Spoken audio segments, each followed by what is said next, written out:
মানে আমার যে দুটো মেয়ে এখন কাজ করছে, ওরাও দুজনে লিব্রা।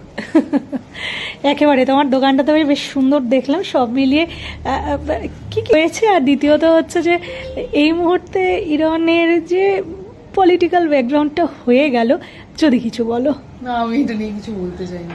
আচ্ছা আচ্ছা, আমি একটু আলোরা নিয়ে বলি। একদম।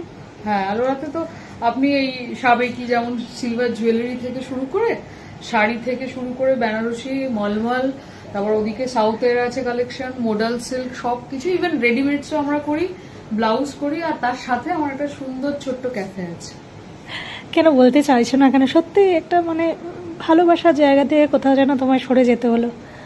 না, আমি এই নিয়ে না প্রচুর বলেছি, আর ইচ্ছা করে না বলতে, মানে ইটস ভেরি ড্রেনিং অ্যাকচুয়ালি, ওই জন্য আর ইচ্ছা করে। তোমার মতো যাদের জীবন এইভাবে ড্যামেজড হচ্ছে, কিছু কি বার্তা দিতে চাও?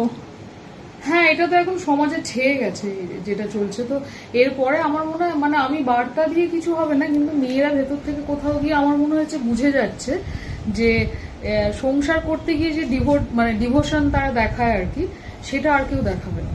কারণ হঠাৎ করে যে মন প্রাণ দিয়ে যে সংসার করে মেয়েরা, তো হঠাৎ করে যদি দেখে বড় আরেকজনকে নিয়ে চলে গেল, তো সে তার হাতে আর কিছুই রইল না আর কি।